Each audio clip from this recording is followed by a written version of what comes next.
Hello everyone, I hope you are living very well and आप अपनी पढ़ाई का, फैमिली का ध्यान काफ़ी अच्छे तरीके से रख रहे होंगे और अपनी लाइफ को शानदार तरीके से एंजॉय कर रहे होंगे। हमने कल वैदिक एज स्टार्ट कर दिया था और आज वैदिक एज का लेक्चर 2 होगा, यानी पार्ट 2 होगा। कल हमने वैदिक एज का पार्ट फर्स्ट किया था जिसमें हमने इंट्रोडक्शन क्लासेस की थी। क्या किया था, एक बार जल्दी से उसको रिवाइज़ कर लेते हैं। फर्स्ट हमने किया था कि वैदिक एज यानी इसको 2 पार्ट्स में डिवाइड किया गया था। एक तो अर्ली था और एक लेटर था, यानी अर्ली यानी ऋग्वेदिक पीरियड और उत्तर वैदिक पीरियड। इस पूरे पीरियड को जो माना जाता है 1500 टू 600 BC तक माना जाता है। एंड नेक्स्ट अगर ऋग्वेदिक की बात करें तो ऋग्वेदिक पीरियड को 1500 टू 1000 BC तक माना जाता है। और लेटिक वैदिक की बात करें तो लेटिक वैदिक को 1000 टू 600 BC माना जाता है। हमने ये देखा था। नेक्स्ट हमने देखा था आर्यों का आगमन माना जाता है। वो एक थ्योरी दी थी कि ये लोग कहाँ से आए थे, तो मैक्स मुलर ने एक थ्योरी दी थी जिसको एक्सेप्टेबल थ्योरी माना गया है। कहाँ से आए थे ये लोग आए थे सेंट्रल एशिया से। जबकि हमारी जो मॉडर्न हिस्ट्री के कुछ स्कॉलर होंगे उन लोगों का कहना था, जैसे बाल गंगाधर तिलक हुए, कि ये लोग तो आर्कटिक यानी उत्तरी ध्रुव से आए थे। और जो हमारे दयानंद सरस्वती हैं उनका कहना था कि ये लोग तिब्बत से आए थे। और कुछ स्कॉलर रहे जिन्होंने बोला कि भाई ये लोग सप्त सिंधु जो है ना, सप्त सिंधु प्रदेश था, मैंने बताया था आप लोगों को पिछले वीडियो। सतलुज, व्यास, झेलम, चेनाब, रावी, काबुल, सिंधु, ठीक है, ये 7 रिवर थी जिसके मैंने बताया था आपको। और हमने देखा था कि आर्यंस का मीनिंग क्या होता है, यानी कुलीन मतलब बर्थ इन हाई क्लास, यानी हाई क्लास में पैदा होने वाला। नेक्स्ट हमने बताया था कि जो वेद वर्ड लिया गया है कहाँ से लिया गया है, कहाँ से ड्राइव किया है इसको संस्कृत के विद से ड्राइव किया गया है। यानी विद मतलब द सुप्रीम नॉलेज, ठीक है, यानी उत्तम नॉलेज, श्रेष्ठ नॉलेज। ओके, यहाँ तक हमने कवर किया था। नेक्स्ट आज देख लेते हैं। हमने कल जो वेद लिखे थे आज उनके बारे में पढ़ेंगे हम। ऋग्वेद, सामवेद, यजुर्वेद एंड अथर्ववेद। एक एक वेद को उठाएंगे, उसके बारे में पढ़ेंगे, ठीक है। तो फर्स्ट मैं लिख देता हूँ यहाँ पे हम कौन सा पढ़ना है हम लोगों को क्या पढ़ना है, आज पढ़ना है हमको ऋग्वेद, ठीक है, ऋग्वेद, ये लिख दिया मैंने ऋग्वेद। तो यहाँ पे बात कर लेते हैं ऋग्वेद के बारे में। तो बेसिकली दोस्तों अगर आप लोग देखें तो ये सबसे एंशिएंट माना जाता है, यानी क्या माना जाता है, एंशिएंट माना जाता है। यानी सबसे पुराना वेद कौन सा है, वो है हमारा ऋग्वेद, ठीक है, कौन सा है, ऋग्वेद। ओके, तो ऋग्वेद जो है ये सबसे एंशिएंट माना जाता है। अगर इसका टाइम पीरियड देखें तो इसका टाइम पीरियड माना जाता है, बेसिकली टाइम वैल्यू नहीं करता, यहाँ पे एग्जैक्ट नहीं है, अप्रोक्सीमेट हो सकता है। तो 500 टू 1200 BC तक इसको माना जाता है। नेक्स्ट यहाँ पे बात कर लेते हैं हम लोग कि ये माना जाता है ओल्डेस्ट है।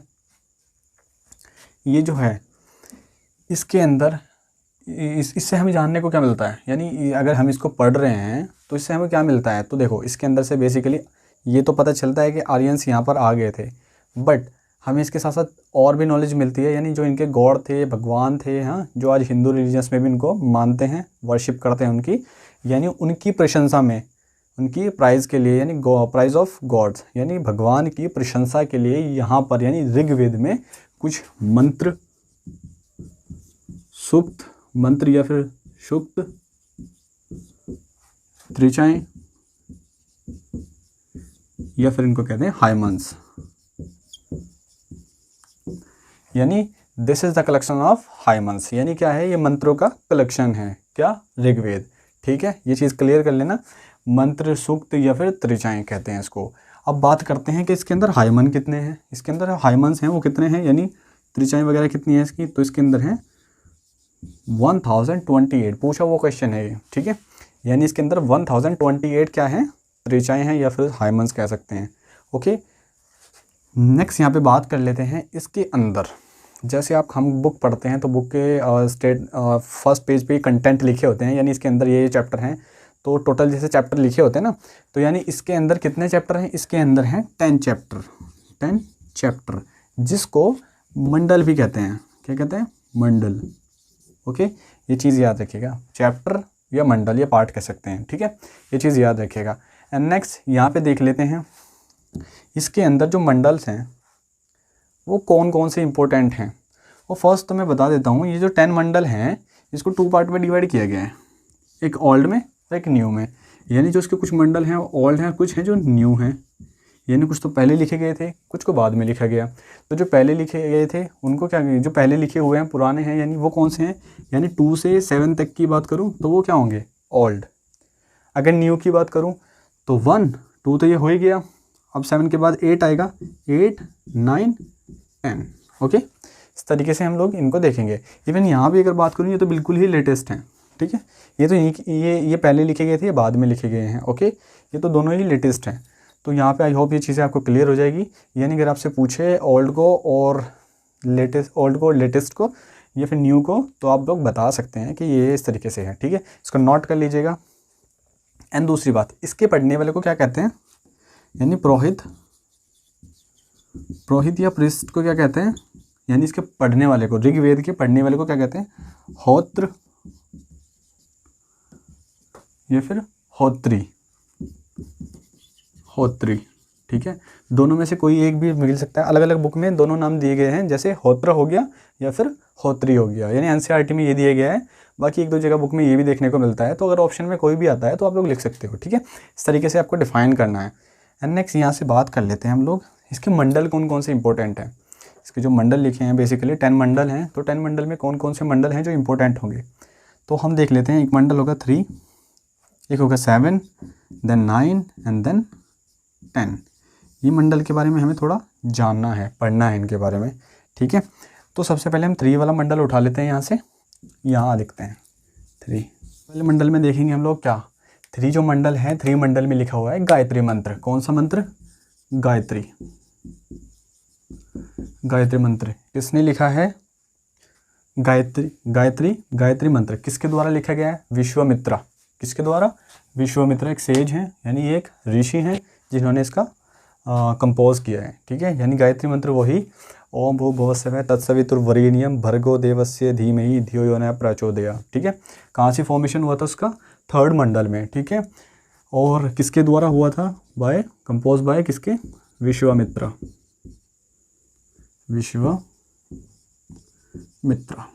ठीक है, नोट कर लीजिएगा, विश्वामित्रा। ठीक है, यानी गायत्री मंत्र है जो विश्वामित्र के द्वारा लिखा गया था। कौन से मंडल में आता है, 3rd मंडल में। नेक्स्ट बात कर लेते हैं 7 की।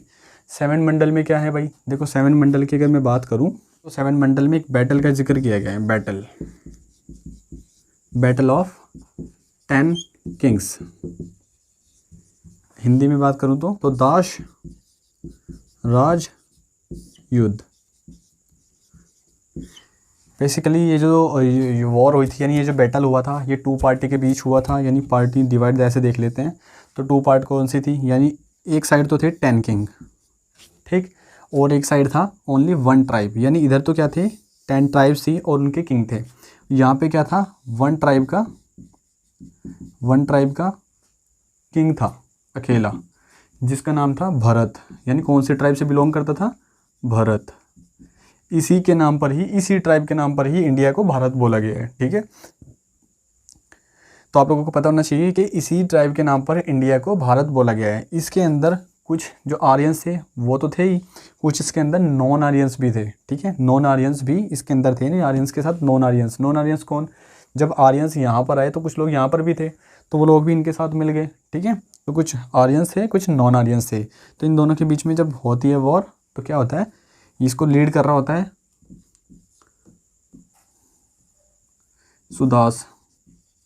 सुदास एंड इसको लीड कर रहा होता है पुरु।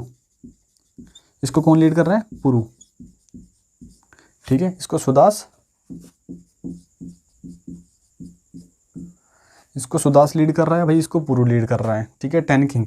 तो बेसिकली होता क्या है, ये लोग हार जाते हैं और ये जीत जाता है। ठीक है, तो इसके बारे में जिक्र किया गया है।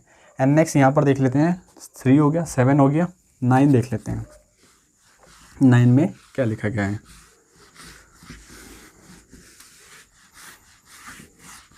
बस तैयारी करनी है, आप लोग लगे रहिए। और ये तो वैसे भी नॉलेज होनी चाहिए हम लोगों को। हमारी कंट्री के अंदर इतने सारे रिलीजन हैं, तो हम लोगों को थोड़ा बहुत पता भी होना चाहिए, वैसे भी हम लोगों की नॉलेज के लिए अच्छा है। एंड देन यहाँ पे हम नेक्स्ट बात कर लेते हैं 9 मंडल की। 9th मंडल, ठीक है, यानी 9th चैप्टर में क्या है, 9th चैप्टर में है सोमरस। मैं आपको एक चीज़ बता देता हूँ, जो मैंने बताया ना अभी, 3rd मंडल में क्या लिखा है, गायत्री मंत्र। वो जो गायत्री मंत्र है ना, वो डेडिकेट है, किसको डेडिकेट है, to dedicate Savita, Savita and son. यानी इस सन के पर्यायवाची समझ लीजिए, यानी कौन से, यानी सूर्य भगवान को डेडिकेटेड है वो, ठीक है। किसको डेडिकेटेड है, किसको समर्पित है वो, सूर्य भगवान के लिए उसका कंपोजिशन हुआ है, ठीक है। किस मंडल में, थर्ड मंडल में, ये भी टैग कर लीजिएगा उस लाइन पे। नेक्स्ट वापस आते हैं हम अपनी 9 मंडल पे। तो सोमरस, सोमरस क्या है, God of plant, God of plants, God of, तो ये क्या है, गॉड ऑफ प्लांट्स, ठीक है। अब समझो, यानी जैसे कि हम लोग क्या होता है, बेसिकली हम लोग क्या होता है, किसी के यहाँ पे जाते हैं गेस्ट बन के, या कोई हमारे यहाँ पे गेस्ट बन के आता है, तो हम लोग जैसे उनको कुछ, जैसे वो आ गए हमारे घर पे, तो हम लोग क्या करते हैं, कोल्ड ड्रिंक पिला दिया, फिर कॉफ़ी पिला दी, चाय पिला दी। अदर उससे अगर साइड में देखिए, जैसे शादी का फंक्शन होता है, शादी का फंक्शन होता है, या फिर कोई रिलीजियस ओकेशन होती है, तो उसमें क्या करते हैं हम लोग, अब फ्रेंड सर्कल भी मांगते हैं कि वाइन चाहिए भाई हम लोगों को, तो वाइन, इसके बिना तो मज़ा ही नहीं आएगा, बर्थडे पार्टी हो या फिर कोई भी हो, तो वाइन की डिमांड रखते हैं और पिलाते भी हैं इवन उनको, यानी मदिरा टाइप हो। तो यहाँ पर भी क्या था, गॉड प्लांट्स, यानी ये लोग क्या करते थे, जब कोई ऐसा फंक्शन होता था या फिर कोई राजा महाराजा बनता था इन लोगों के बीच में, तो ये एक रस होता था, यानी एक लिक्विड होता था, एक क्या होता था, लिक्विड, ठीक है, जिसको सोमरस कहते हैं, जो किस चीज़ों से बनता था, यानी पेड़ पौधों से, यानी पेड़ पौधों से एंड फूलों से, ठीक है भाई, यानी पेड़ पौधों से, फूलों से ये बनता था। इसको बिल्कुल भी कंपेयर मत कर लेना उससे, वाइन से, वो मैंने एक सिर्फ एग्जांपल देकर के बताया आप लोगों को, ठीक है। ये अलग था एक, वो सब चीज़ें अलग हैं एक, तो यहाँ पे बिल्कुल भी ऐसे इंटेंशन मत समझ लेना, ठीक है। मेरा इंटेंशन सिर्फ वही है कि हम जिस तरीके से हम लोग आज करते हैं, तो इस तरीके से ये लोग, एक लिक्विड था इनका जिसको सोमरस कहते थे, तो पेड़ पौधों फूलों से वो बनाया जाता था, जिसको ये लोग पीते थे, ठीक है। उसके बारे में किस में लिखा है, थर्ड मंडल में लिखा है। नेक्स्ट यहाँ से बात कर लेते हैं 10th मंडल की। 10th मंडल क्या है भाई, 10th मंडल में क्या है, बेसिकली आप लोगों ने देखा होगा, जो हमारी कंट्री के अंदर हिंदू रिलीजन है, जो हमारी कंट्री के अंदर हिंदू रिलीजन है, ठीक है, हिंदू रिलीजन या अदर भी है, आउट ऑफ कंट्री भी है, बहुत लोग रहते हैं बाहर भी, तो क्या है, ये एक व्यवस्था पे चलता है, ये एक, यानी इस हिंदू रिलीजन के अंदर एक व्यवस्था है जिसको बोला जाता है वर्ना सिस्टम, वर्ण सिस्टम, यानी वर्ण व्यवस्था, वर्ण व्यवस्था, यानी लाइक आपने सुना होगा गोत्र वगैरह का सीन जो होता है, जैसे कि एक क्षत्रिय है, ब्राह्मण है, वैश्य है, इस तरीके से। तो यहाँ पे जो 10 मंडल है, इस 10 मंडल के अंदर जिक्र किया गया है वर्णा सिस्टम का। वर्णा सिस्टम क्या है, वर्णा सिस्टम को 4 कैटेगरीज में डिवाइड किया गया है, ऐसे देख लेते हैं एक पिरामिड बना के, ये यानी 1 2 3 4, यानी यहाँ फर्स्ट वाले पे तो जो पोजीशन पे है वो ब्राह्मण्स हैं, नेक्स्ट जो है क्षत्रिय हैं, ठीक है, नेक्स्ट की बात कर लेते हैं तो वैश्य हैं, और नेक्स्ट की बात कर लेते हैं यहाँ पे हैं शूद्र, ठीक है, यानी एक एक को मैं हिंदी में लिख देता हूँ इधर, ब्राह्मण, ठीक है, ब्राह्मण वगैरह हो जाएंगे, ठीक है, और क्षत्रिय हो जाएंगे,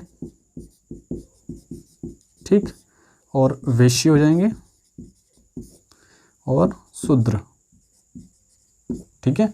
ये इस तरीके से डिवाइडेड है यहाँ पे, यानी ये जो कम्युनिटी डिवाइड, ये जो इस तरीके का वर्णा सिस्टम है वो किस मंडल में है, वो 10th मंडल में है ऋग्वेद के, ठीक है। ये मोस्ट इंपॉर्टेंट है, यानी अगर मैंने आपको जो इंपॉर्टेंट मंडल बताए हैं तो कुछ भी देगा, एक स्टेटमेंट दे देगा, इन चारों में कोई भी स्टेटमेंट दे देगा और पूछ लेगा कि ये जो है वो किस ऑप्शन की स्टेटमेंट है, यानी सोमरस की है या फिर आपके वर्णा सिस्टम की है, या फिर ऐसे दे देगा, ये 4-5 मंडल दे देगा और एक स्टेटमेंट दे देगा, तो पूछ लेगा किस मंडल की है ये।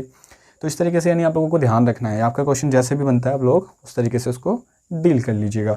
इसके अंदर इतना इंपॉर्टेंट था। एंड नेक्स्ट बढ़ते हैं, नेक्स्ट हम लोग देख लेते हैं। नेक्स्ट मैंने बताया था कल भी, नेक्स्ट कौन सा होगा, नेक्स्ट होगा सामवेद। सामवेद के बारे में भी कुछ बातें इंपॉर्टेंट है तो लिख लेते हैं और फिर उसके बाद देखते हैं। तो सामवेद की अगर मैं बात करूं, सामवेद, ठीक है, सामवेद क्या है भाई, सामवेद यानी अब समझ लीजिए, यानी 75% ऋग्वेद से ही उसके हाइमन्स को यहाँ पर लिया गया है। यानी 75% हाइमन्स किसके हैं इसके पास, ऋग्वेद के।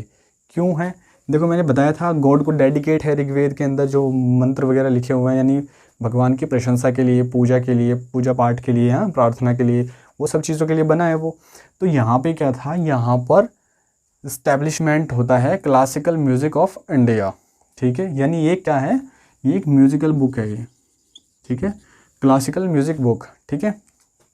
यानी इसके अंदर क्या होता था, आपने सुना होगा ना, सारे गामा पा, यहीं से था वो, ठीक है। तो सारे गामा पा, या फिर मैं यहाँ पे बात करूँ 75% क्या थे, हाइमन्स थे, किसके, ऋग्वेद के। क्यों लिए गए, देखो मैंने बताया म्यूज़िक का नाम लिया मैंने, यानी अब से पहले जो हम पूजा पाठ किया करते थे वो एक नॉर्मल वे में करते थे, और अब क्या हुआ है, अब यहाँ पे आ गया म्यूज़िक, यानी अब म्यूज़िक के साथ में हम लोग क्या कर रहे हैं, अपनी पूजा पाठ कर रहे हैं, ठीक है। यानी यहाँ पे म्यूज़िक करने लगे, अब हम लोग म्यूज़िक के साथ में करने लगे। सारे गामा पा मैंने बता दिया यहीं से हुआ था।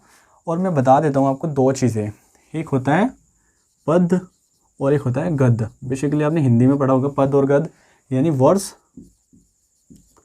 प्रोज, ठीक है, वर्स प्रोज। यानी ये क्या होता है, ये होता है एक पोइट्री फॉर्म, ठीक है।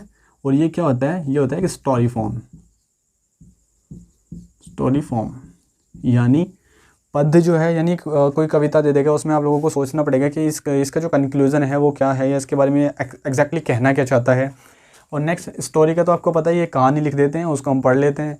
तो यहाँ पे क्या है, यहाँ पे ये जो वर्स थे, यानी जो ऋग्वेद थे और जो सामवेद हैं, ये दोनों क्या हैं, वर्स फॉर्म में, यानी वर्स फॉर्म में हैं ये दोनों। और अगर मैं आगे आके जैसे जैसे आगे आते हैं हम बढ़ते जाएंगे, बताता जाऊँगा मैं। तो ये कौन से हैं, पद्य फॉर्म में है, यानी वर्स फॉर्म में है ये, यानी एक कविता फॉर्म में लिखे हुए हैं। चलिए, जैसे हमने वो हाइमन भी पढ़ा था अपना, वो जैसे हमने वो पढ़ा था ना अभी थर्ड मंडल में, गायत्री मंत्र ओम भू भव स्व तत्सवितुर्वरेण्यम भर्गो देवस्य धीमहि धियो यो न प्रचोदयात्। यानी ये क्या है, ये एक पद्य फॉर्म में लिखा हुआ है, यानी अगर इसको एक्सप्लेन करना होता है तो इसको अलग से लिखना पड़ेगा, ठीक है। तो इस तरीके से समझ लीजिएगा। तो अगर इसकी बात करें कि इसके पढ़ने वाले को क्या कहते थे, उसके पढ़ने वाले को मैंने बताया होत्री या फिर होत्री कहते थे। इसके पढ़ने वाले को क्या कहते थे भाई, उद्गाता उद्गाता या फिर उद्गात्री,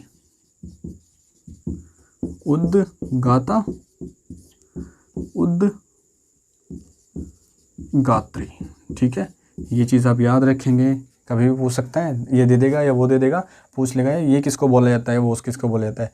एक्जैक्टली पहले यूपीएससी यहाँ से क्वेश्चन पूछा करता था, बट अब उसने कम कर दिया, तो पीसीएस वगैरह तो पूछता रहता है, यानी कोई भी स्टेट के एग्ज़ाम होते हैं वो यहाँ से पूछता रहता है ये क्वेश्चंस, ठीक है। इसलिए हम लोगों के लिए मेन हो जाती हैं ये सब चीज़ें।